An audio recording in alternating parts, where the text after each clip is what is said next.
Inguinal canal is a musculoponeurotic canal. It measures about 4 centimeters and it extends from the deep inguinal ring to the superficial inguinal ring.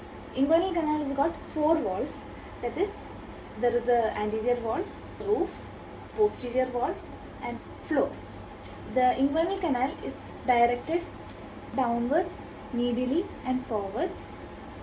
So that it is parallel to the medial half of the inguinal ligament.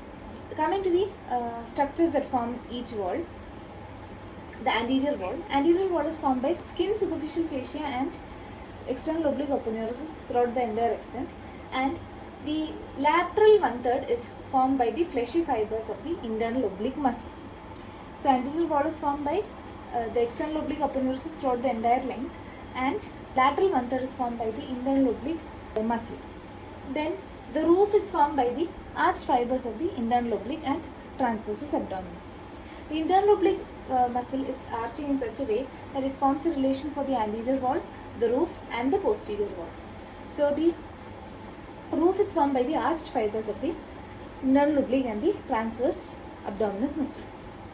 Coming to the posterior wall, the posterior wall is formed by fascia transversalis in the entire extent, and the medial half is strengthened by the conjoint tendon. The conjoint tendon is formed by the conjoint fibers of internal oblique and transverse abdominis muscle. So the entire length you have fascia transversalis and medial half is by the conjoint tendon. Then coming to the floor. The floor is formed by the grooved upper surface of the inguinal ligament, and in the medial aspect there is an expansion of the inguinal ligament that is called the lacunar ligament.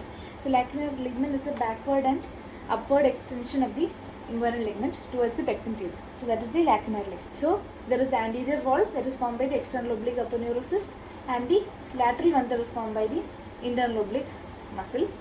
The roof is formed by the arched fibers of internal oblique and transverse abdominis, and the posterior wall is formed by the fascia transversalis in the entire extent, and the medial half is formed by the conjoint tendon, and the floor is formed by the inguinal ligament and medial part by the lacunar ligament. Coming to the inlet and the outlet. The inlet is the deep inguinal ring. So deep inguinal ring is a defect that we see in the fascia transversalis.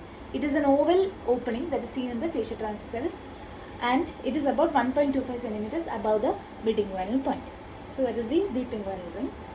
And the deep inguinal ring can be easily identified with the help of this inferior epigastric vessels. That is, inferior epigastric vessels lie just medial to the deep inguinal ring. So when a surgeon does surgery for inguinal hernia, he first identifies the inferior epigastric vessels and then just lateral to it get the deep inguinal ring. So inferior epigastric vessels acts as a landmark for the deep inguinal ring. Then the outlet is formed by the superficial inguinal ring that is seen in the anterior wall.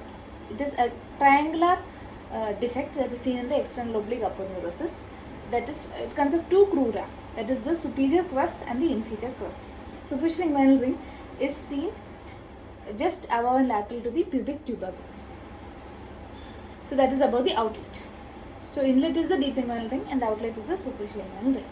And coming to the contents of the inguinal canal, there is a spermatic cord in males and round ligament in females, and also the ilioinguinal nerve. Thank you.